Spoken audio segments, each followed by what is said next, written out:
Every day, factories have to decide which job should be processed next. Imagine 3 products waiting to be manufactured, but only one machine is available. The machine can only work on one job at a time, so the order matters. At first glance, all schedules may seem similar, but choosing a poor sequence can lead to long waiting times and idle machines. Choosing a better sequence can finish all jobs much earlier. In fact, the same set of jobs can produce completely different results depending on the schedule. Same jobs, same machines, different schedule. This is exactly the idea behind the job shop scheduling problem. Scheduling appears in many different areas. Factories schedule machines and products. Logistics companies schedule vehicles and deliveries. Even computers schedule programs on processors. Although these systems look very different, they all solve the same underlying problem.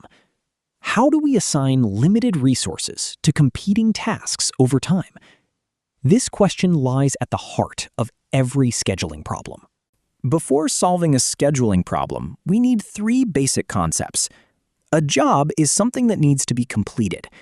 Each job consists of several operations. Operations must be executed in a specific order. Every operation requires a machine and a processing time. In this example, Job 1 first uses Machine 1 and then Machine 2. Job 2 follows a different route.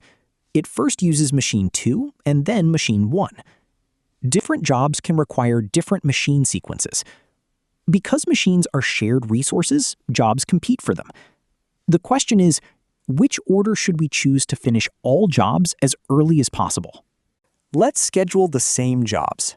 Here is our first schedule. Machine 1 processes Job 1 and then Job 2. Machine 2 processes Job 2 and then Job 1. All jobs finish after 7 minutes. Now let's make a poor scheduling decision. The jobs are exactly the same. The machines are exactly the same. But one machine stays idle for some time. As a result, everything finishes later. The makespan increases from 7 to 9 minutes. This is why scheduling matters. The goal is to find the schedule that finishes as early as possible. Now we can define the most common objective in job shop scheduling. It is called the makespan. The makespan measures the time at which all jobs are completed. In this schedule, Job 1 finishes after its last operation on Machine 2, so the completion time of Job 1 is 5. Job 2 finishes after its last operation on Machine 1, so the completion time of Job 2 is 7. The makespan is the maximum completion time over all jobs. In formula form, Cmax equals the maximum over all Ci. Here, this means Cmax equals max of 5 and 7, so the makespan is 7. This is why many scheduling problems try to minimize the makespan. We can now describe scheduling problems more formally. We have a set of jobs and a set of machines. Each job consists of a sequence of operations. These operations cannot be executed in arbitrary order. Instead, they must follow predefined precedence constraints. Every operation requires a processing time. The objective is to assign operations to machines while respecting all constraints. This structure forms the foundation of the job shop scheduling problem. Scheduling problems are commonly described using the alpha, beta, gamma notation. Alpha describes the machine environment. For example, a single machine, a flow shop, or a job shop. Beta describes additional constraints. Examples include release dates, setup times, or technological restrictions. Gamma defines the objective that we want to optimize. A common objective is the makespan. Using this notation, a job shop scheduling problem is written as JM-Cmax. This notation provides a compact way to describe many scheduling problems. The first component of the notation is alpha. Alpha describes the machine environment. In a single machine system, every job is processed on the same machine. In parallel machines, several identical machines are available. In a flow shop, every job visits the machines in exactly the same order. In a job shop, different jobs can follow different routes through the machines. In an open shop, Jobs still require all machines, but the processing order is not fixed. In this video, we will focus on the job shop environment.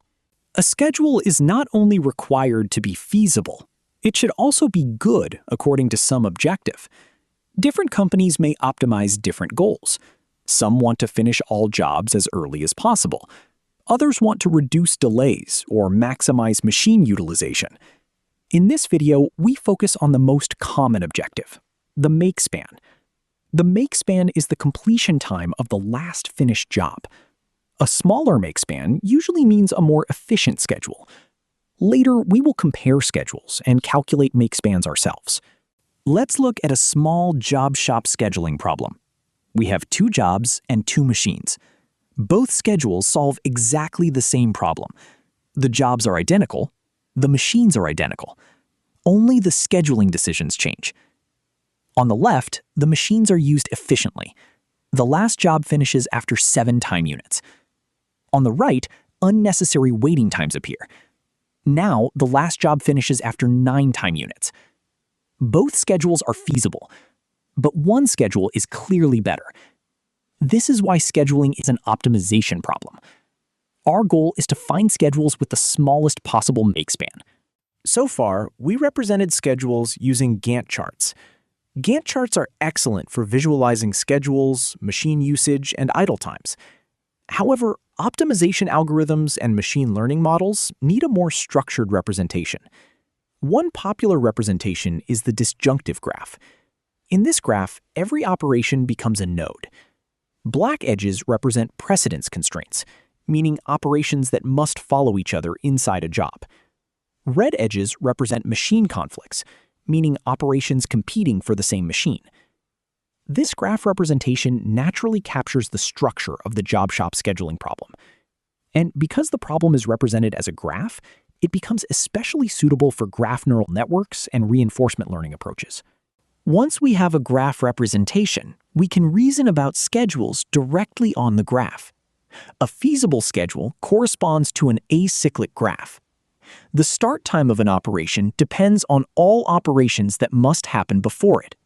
Therefore, the longest path through the graph becomes important. This path is called the critical path.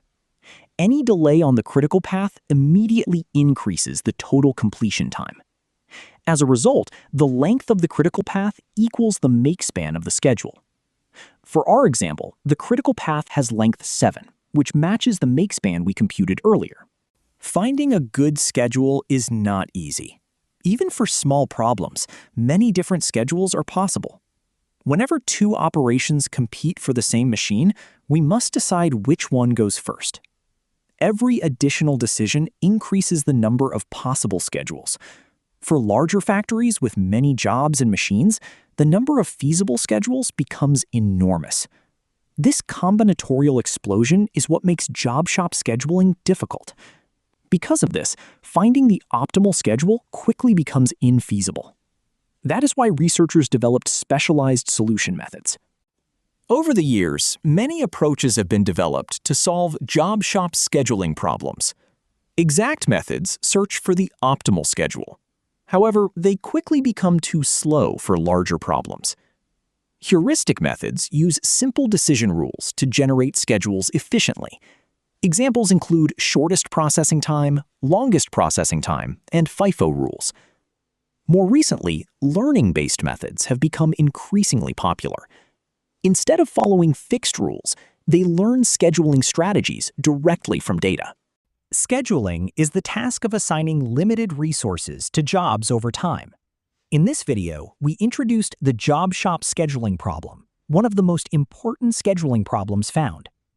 We learned how jobs, machines, and constraints interact, how schedules can be visualized, and why different scheduling decisions lead to different makespans.